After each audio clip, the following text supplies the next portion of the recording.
On March 27th and 28th, the StarCityGames.com Open Series comes to Orlando, Florida, and this event is going to be huge. We're talking hundreds of players, $10,000 in cash prizes, at least 8 players qualifying for the 2010 StarCityGames.com Invitational, live coverage on the StarCityGames.com website, tons of side events, and as much Magic the Gathering as we can pack into one weekend. So make plans to join StarCityGames.com in Orlando, and we'll see you there. Hi, it's Adam Yurchik. Welcome to the Magic Show.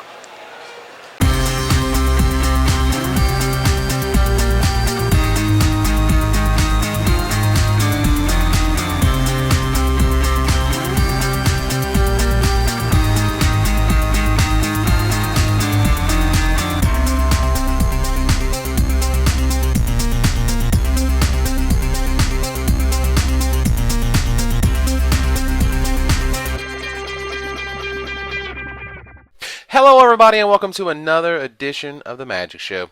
This week I've got a piping hot new spoiler ready to go, the never before seen Boar Umbra, and it looks ready to kick some serious ass. Plus we've got a huge helping of new spoilers, a common Eldrazi monster, and the mind-blowing level up mechanic. Let's go!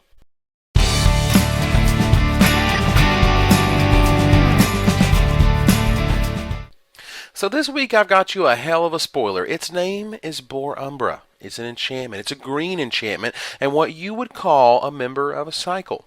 Now, what we know of the Umbra cards, Mammoth Umbra so far, was that they gave the creature the Totem Armor ability, a free regeneration shield in exchange for an enchantment and a bonus or two.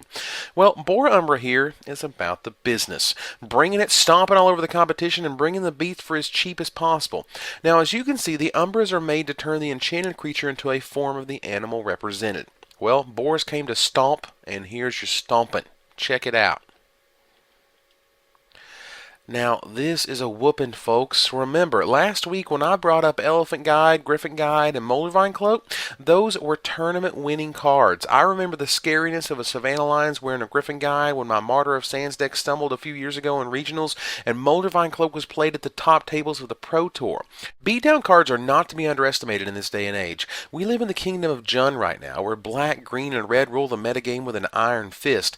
And while there may be powerful and vibrant strategies, realize that an incredible 44% of Day 2 at Grand Prix Kuala Lumpur was comprised of Jund.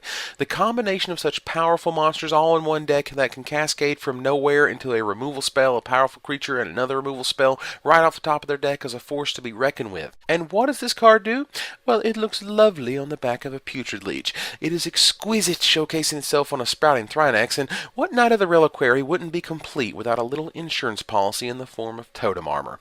You know what I think my favorite interaction is? Troll Ascetic. For so long, Troll Ascetic has lived in this little corner of Extended waiting to take flight. Always you'd stick an Armadillo Cloak or something on it when the shields were down, and here'd come Wrath of God, screwing it all up.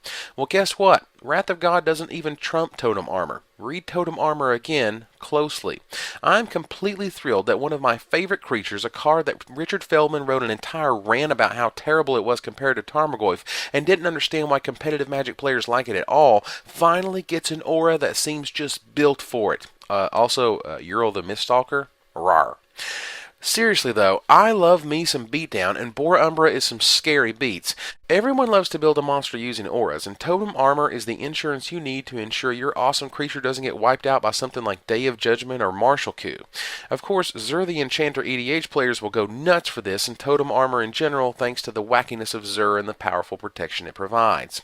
I also know it sounds a bit silly, but do you remember Sovereigns of Alara? How awesome is this guy with Totem Armor of all types, particularly Boar Umbra? You play Baneslayer Angel, drop Sovereigns of Alara next turn, attack with your Angel, and search out Boar Umbra? Get you for 8? Just throwing out some ideas to get the juices flowing. All I know is that this card looks like a bomb in draft, and I hope it makes waves in constructed. It also leads to my next spoiler, Hyena Umbra. Now, this should have been called Wolf Umbra. I mean, come on. Tundra Wolves, Wolf Umbra, makes sense, right? Regardless, this to me signals a cycle of Totem Umbras, at least at uncommon and common. You can see a clear power jump from the common to uncommon versions in Hyena Umbra to Mammoth Umbra, and my guess is there will be a similar jump for the green with Boar Umbra. The common one could give +1/+1 in Trample, for instance. My hope, again, is to see rare Totem Armors. I would love to see what insane gifts are provided at high mana costs, insane abilities that double as insurance policies? Yowza.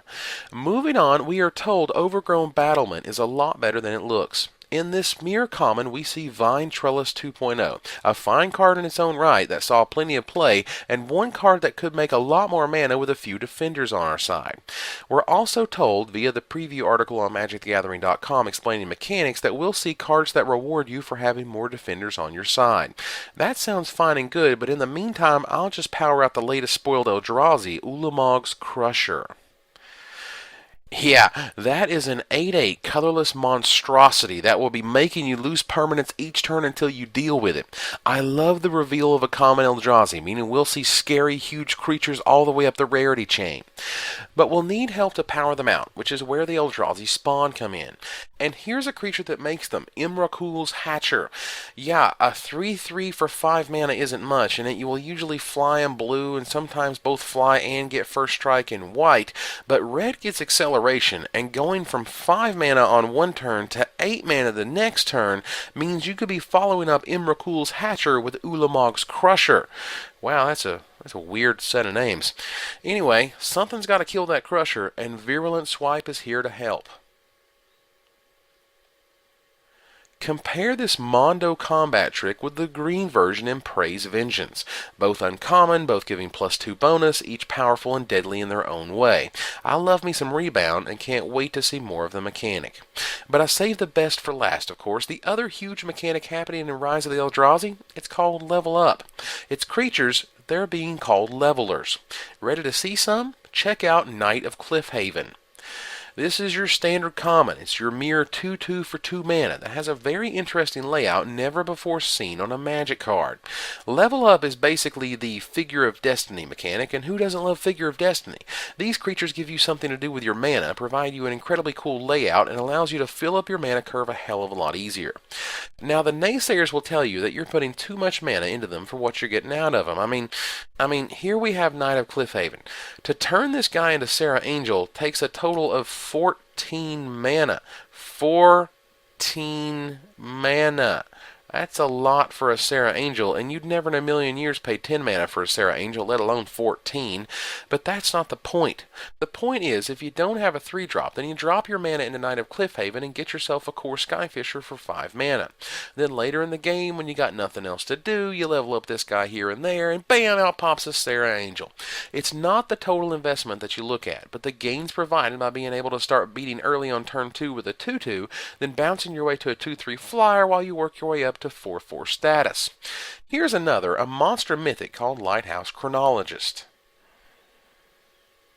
So as you can see here, levelers get both scarier and more powerful up the rarity chain. Now, this guy, he's just ripe for some multiplayer mayhem.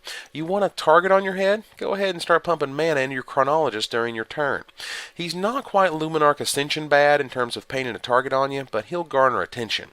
As for standard aspirations, I think so far the fact that you can only level up as a sorcery greatly harms the mechanic from entering the competitive realm too much. Of course, we've only seen a few cards with level up so far, but to only be usable at sorcery speed, it will take a hell of a level up card to crack standard.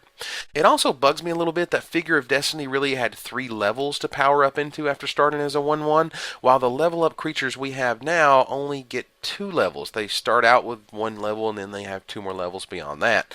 The final level up creature is the rare Ghoul Draws Assassin.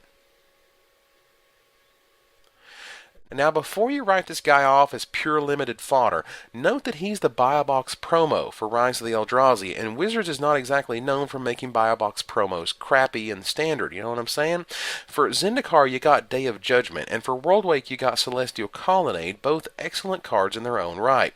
Once this guy is fully powered, it will be taking down Broodmate Dragons single-handedly and screw up combat math in all sorts of ways. Even when it gives -2/-2, it still messes with landfall creatures, Ranger of Eos, and again, messes up combat math in all sorts of nasty ways. Just saying, this guy could be a lot better than you expect. But hey, how about another legendary Eldrazi?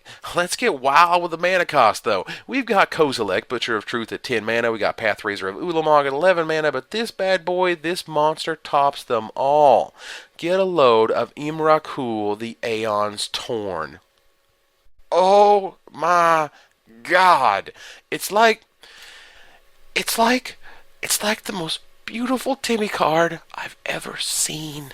It makes Progenitus look weak. It's beyond huge. Its stats are beyond amazing. And it can't be countered while giving you a time walking 15/15 that has protection from colored spells and Annihilator 6. And oh yeah, it has evasion. It has evasion for crying out loud. To boot, the damn thing flies. It's bad enough to sacrifice 6 permanents just because it's coming at you.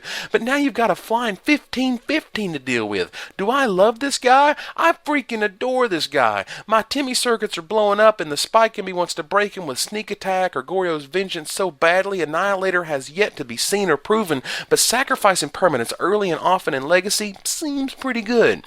Ghoul is a monster in EDH that will fit into literally every deck in the format, and his fun factor is off the charts. For 15 mana, a creature better be jaw-dropping, and Ghoul has made the jaw drop. A time-walking ass-kicker in every sense of the word, this guy delivers, and you're getting a free one just for playing at the pre-release. Man. So, how about them Eldrazi, huh? I love it. More spoilers soon, I hope, and you'll know just where to find them. Until next time, Magic players, this is Evan Irwin, tapping the cards so you don't have to.